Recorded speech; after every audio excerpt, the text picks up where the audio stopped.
Good morning, everybody, and I'd like to thank the organizers for having it. If I could have my slides, please. So I'm going to take a bit of a different approach here in the sense that I'm not going to deal with secondary prevention because the first talk sort of dealt with that. But what I'm going to talk about is largely primary and tertiary prevention. So remember, we're supposed to be looking in the 20-year window here, and if we look at prostate cancer today, it is a public health problem, at least in the westernized world. Most commonly diagnosed malignancy, second or third most common cause of cancer-related deaths in men. And of course, we've heard already about over-detection, over-treatment. And I say to you, we're going to still be doing prevention 10 to 20 years from now, because in the year 2032, these tenets will not have changed. This will still be a major public health problem. So prostate cancer prevention will not die because the need has not changed. I also think that over the next 10 to 20 years, our knowledge and some of the barriers about particularly primary prevention will improve through the science of personalized medicine. Novel strategies will be discovered, and tertiary prevention, I think, will augment active surveillance. So again, we're very familiar with the data from the prostate cancer prevention trial, which showed that you can reduce the risk of prostate cancer, primarily low-grade disease, by about 25% using the 5-alpha reductase inhibitor finasteride. The results from the REDUCE study for a different patient population. This is the high PSA negative biopsy population. In this particular study, there was also about a very consistent 23% lower risk of developing prostate cancer. So how do we drill down these numbers and try and make sense of them? Well, if you drill down these numbers and you give 200 men prescriptions for either dutasteride or finasteride, you're going to prevent 10 to 12 cancers. You will diagnose, and I put that in quotes, one high-grade tumor. 40 patients will get cancer regardless of your intervention, and about 150 of those patients are not destined to get cancer anyway, so in theory your intervention was not fruitful unless there are BPH-related indications. There are also adverse effects, and unfortunately when you drill down the numbers for prevention, you have to apply the adverse effects to the entire population.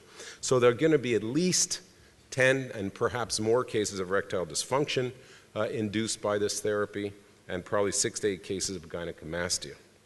Now, I think in the next 10 to 20 years, however, personalized medicine is going to help solve this problem.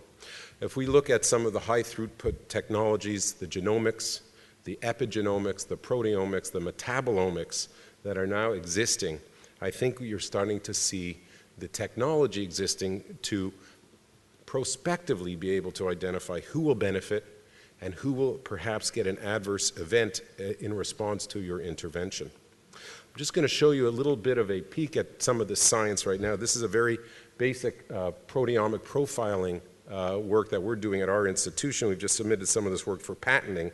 But basically, we've been very interested, as many are, at patients who have low-risk features at biopsy, but then go on and have high-risk features when you actually operate on them, the so-called false negatives. So we've looked at a group of 171 men who are true low risk at biopsy, and then when you remove the prostate, they have true low risk disease, low volume 6, no extra prostatic extension, and compare it to groups of patients who have low risk features at biopsy, but tend to have higher risk features when you do a radical prostatectomy. And you know, there is an increasing field of knowledge around bioinformatics databases where you can identify relevant pathways. You can identify through this, it's called a biobattery approach, a set of candidate peptides. And in this particular exercise, we went down to 147 prioritized proteins, which led to 342 peptides. And even each peptide has its own transition. And there's now a technology called SRM, which is almost the, if you will, the gene chip of proteomics.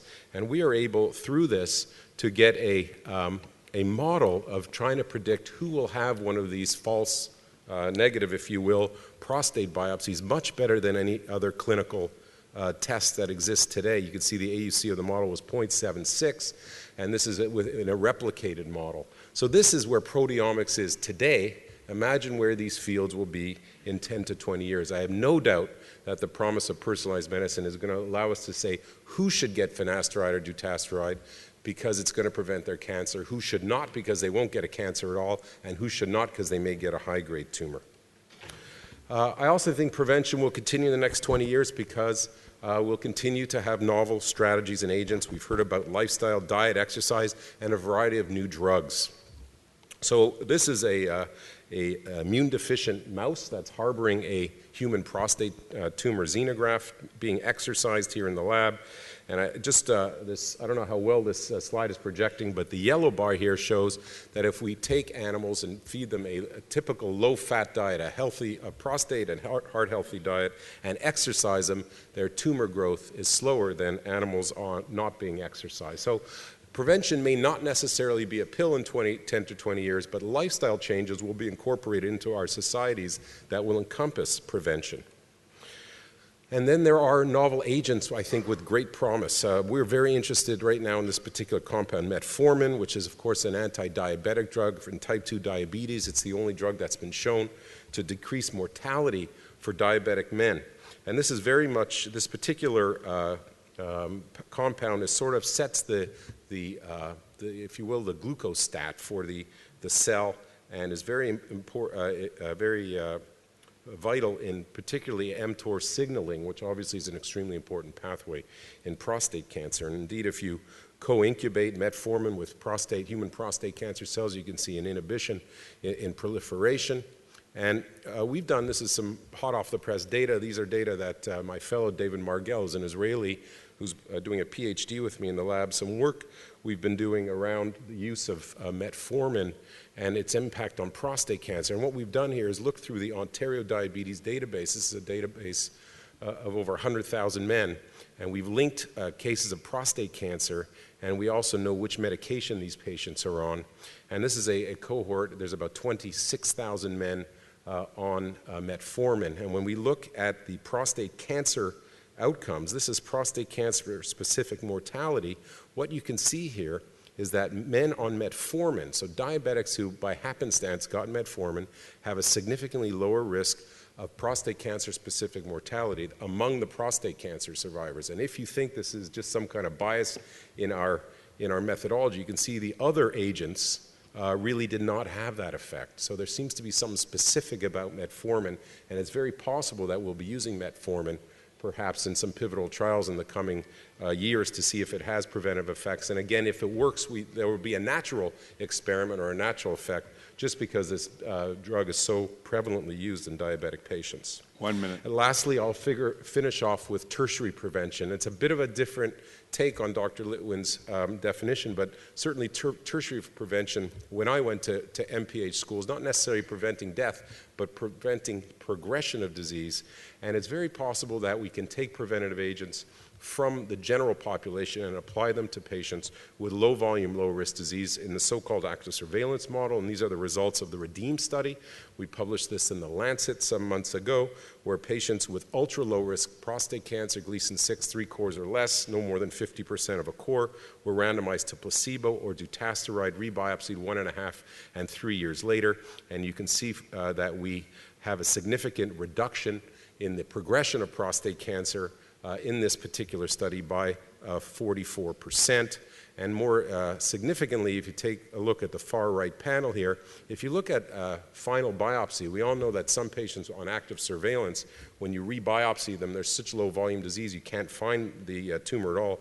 You can see on placebo it's 23%, but for men on dutasteride it's 36%, both statistically and I think clinically extremely significant.